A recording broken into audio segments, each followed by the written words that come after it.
ko. Hindi ko matigilan kasi sobrang galing niya sa... Raqi's Secret Files. Secret Files. It's the kind of bleep you never knew existed. Kunwari inosente pero boy naman pala. Raqi's Secret Files. Secret Files.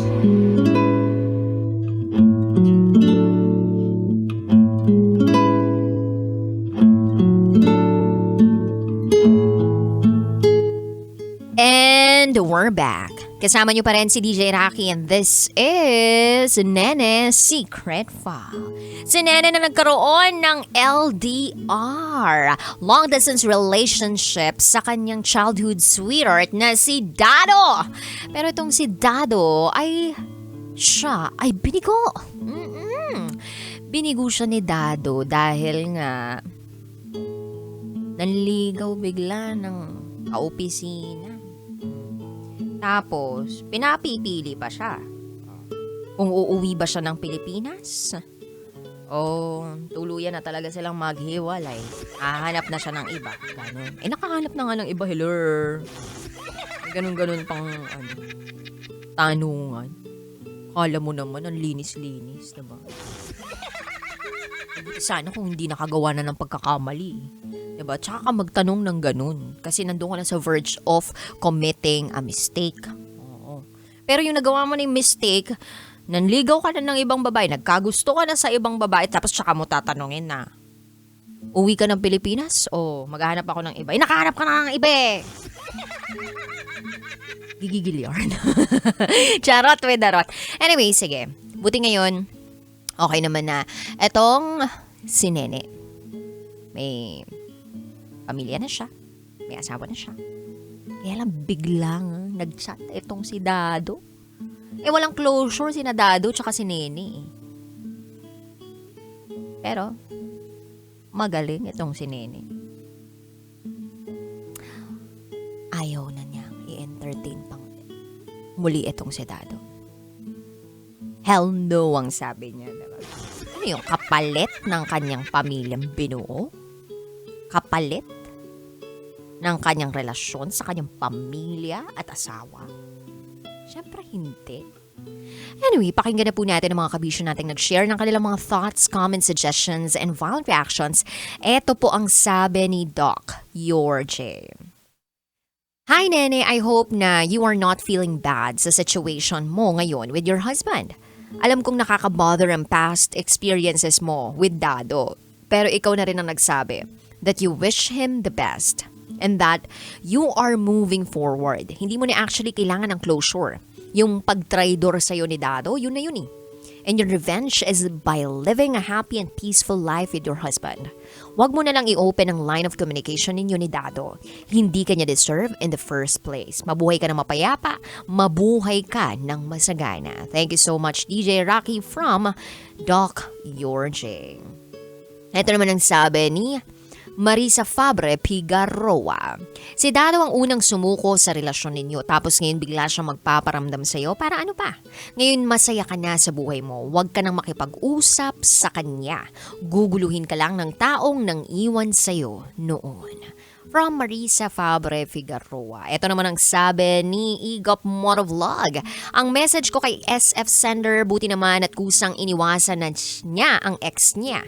After ng lahat ng sakit na iniwan niya, tapos babalik siya. Sus, the moves. Kung in-entertain niya yan, tuluyan, yung ex niya, nako may masisirang pamilya na naman. Well, yun lamang po from TNVR Alliance The Boss Grab Cars, kay Jerol at Kanor, and sa Solid Independent Riders Group Capitolio Chapter na laging nakagrab on sa kakalsadahan. Ito naman po ang sabi ni Darwin Russell. Nakakalungkot lang na kaya naganap ng iba at nagpakasal si Dado ay dahil sa ikaw ang naalala niya, Sender. Tapos ngayon hiwalay na sila ng ex-wife niya dahil lang din sa'yo. Dapat, kung gusto mo ng peace of mind at respeto sa asawa mo, i-block mo na yung si Dado at hayaan mo na pagsisihan niya ang kasalanang ginawa niya sa'yo noon. Ingat po sa pag-uwi, DJ Raqi. Uy, Darwin Rosel, bakit mo naman ako pinauwi agad? Hanggang alas 12 pa ako ng madaling araw dito sa stasyon. Ito naman ang sabi ni Charles Sancho. Siya yung nagpauwi tapos siya pa yung naghanap ng kasiping. Wow, what a privilege. Si Dado na nakakadado ang ulo dahil naging ulupong at nakakadado ng ulo dahil naging tarantado. Ewan ko sa'yo, Dado, ba't ka nagpakadado? Paluin kaya kita. Charot with arot. Wala akong masabi, pero para kay Nene, tuloy mo lang kung anong meron ka. Yun lang. Mema comment lang for tonight's radio. Salamat, Charles Sancho, ha. Nakakatuwa yung comment mo. Grabe, ang daming laman.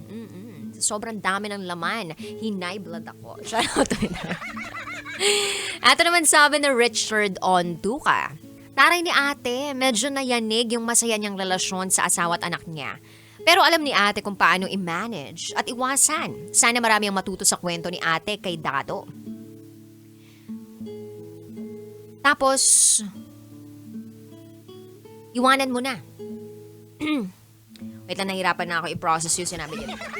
Sana marami ang matuto sa kwento ni ate at kay Dado naman. Tol, wala kang bye. Yung pala sabi niya. Kasi nilagyan niya ng tuldok. May kadugtong pala yung bye. Dagdagan mo pa ng? Yun. Yung pala yun. At kay Dado naman, tol, wala kang bye. Tapos mo iwan nun yung mahal na mahal ka, tapos ngayon may pamilya na, eksena ka, sasabihan na nagsasama na lang kayo ng pinili over her dati dahil na lang sa anak mo, sarap mo sampalin ng 5. Pak. Malas mo lang, tol, sa ating SF sender, matalino. Sinayang mo lang ang sarap kayo magka-jowa ng independent at may pangarap kasama kasana doon, kaso inuna mo ang kate mo. Galing ng comment ni Richard Untuka, on point ha. Meron pang sampal na 5. Ito naman sabit ni Robert Tirao. Move forward ka na lang, hayaan mo na siya, focus ka na lang sa career mo, mas maayos pa ang buhay mo dyan. Ito pa sabi ni Rosita Tomines. Right decision, Nene. Never let your past ruin your present. I like that. Ang dami pa nag-comment sa ating secret file for this evening. And I must say, lahat ng mga kabisyong nag-comment natutuwa sa ginagawa ni Nene. I mean, nabibilib dun sa commitment niya sa kanyang pamilya. Well, kapag meron naman talaga na person from the past na biglang nag-message sa'yo na alam mo na napakabigat ng naging pagsasama ninyo and at the same time, nagkaroon ng importansya sa buhay mo, bigla ka talagang mayayanig. Mapapaisip ka rin talaga kung ano-anong papasok sa isip mo pag ganun. Normal yun. Yung maisip mo bigla yung ex mo, mapatanong ka kung bakit. Gusto ko siyang tanungin ng bakit Bakit niya ako sinaktan? Bakit niya ako ganunin? Diba? Minsan, ano yan parang sunod-sunod na mga tanong yan. So, at some point, baka magkakaroon ka ng urge talaga, nakausapin siya, kasi nga, na-trigger ka Pero, pag kilala mo naman din yung sarili mo, at kung kilala mo yung sarili mo, na hindi ka naman papatol uli dun sa taong ginawa kang basura dati. Na siya naman talaga yung naging basura. Basura? Na dapat itapon mo na lang. Wala nang epekto sa iyo yung mga chats na yun. May konting feeling na tumataas yung self-esteem mo kasi parang bumabalik diba? Parang ang yummy ko kahit ilang taon na ako, parang yumami ka ulit, parang naging fresh ka. Yung freshness mo parang walang kulubot, di pumuti yung buhok, ganyan, hindi kumulot, ganun. Diba? Ganun yung feeling kapag may ex ka, tapos parang bigla bumabalik sa'yo, tapos kung ano-ano yung mga sinasabi through chat, tapos consistent sa pag-chat sa'yo, tapos inexplainan ka pa na hindi na sila magkarelasyon ng partner niya, nagsasama na lang sila dahil subata. Yung ganon, parang feeling mo talaga ang yummy mo Dating mo nun, parang ay, ang ganda-ganda ko. Akong sinayang mo pala, by the way ganong feeling. And it's normal to feel that way. Kumbaga, i-savor mo yung moment na yun. I-savor mo. Maybe, binobola ka lang niya. Or maybe talagang nangihinayang siya dahil you are a good catch. And he didn't see that when he was with you.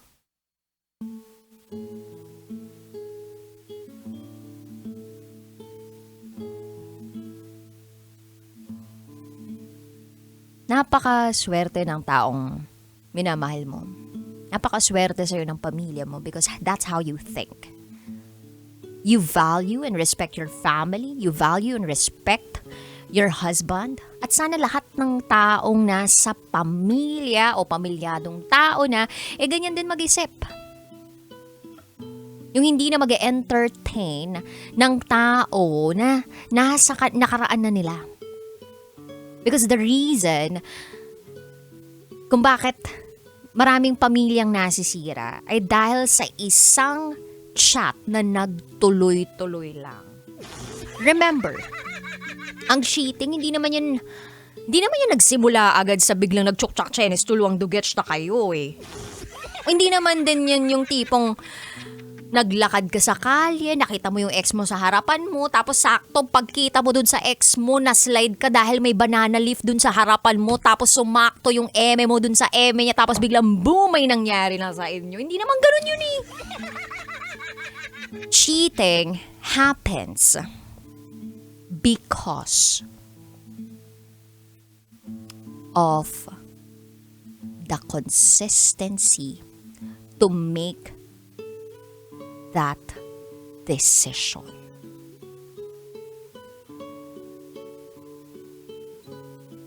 Yung consistent ka sa paggawa ng desisyon na alam mo namang mali. And then boom. Ay, kabit ka na pala. Ay, kabit na pala siya. So habang maaga pa, huwag mo nang i-entertain yung mga ganong klaseng messages. Again, mga pests lang yan. At yung mga pests, iniiwasan yan, ini-sprayan yan, tinataboy yan. Bakit? Kasi diyan ka makakakuha ng sakit. At yung sakit na yan, hindi lang sakit sa ulo, sakit sa puso, sakit sa bulsa, kundi sakit na nakakamatay. Mahirap na. So I salute you, I admire you, and I hope ikaw ang magsilbing inspirasyon sa ibang mga pamilyadong tao na have that self-control. Na kapag merong tao from your past, never ever let them ruin your present. At yung present is a gift. The reason why it's called present, because it's a gift that God gave you. And you have to treasure it, give importance to it, and cherish it. Pagyamanin mo yung meron ka ngayon. Yung peace mo, napakasagrado niyan. Wag na wag mo papasukin ang gagambala ng kapayapaan mo. Because that is expensive at hindi lahat ng tao dapat makapasok dyan. Yung mga basura, hindi na dapat pumapasok dyan. Anyway, sa mga kabisyo natin out there na gusto mag-share ng kanilang secrets, share to me, raqitera@gmail.com. I gotta say, we are BS and Bathroom Breakers. So with me, DJ Raqi. And up next is Top Secrets, wherein you can share your top secret, ang pinakatatago mong sekreto through a call. Mamaya, sagutin ko yan. So, you're listening here to 90.7 Mom Radio. Kailangan pa bang i-memorize yan? Basic. This is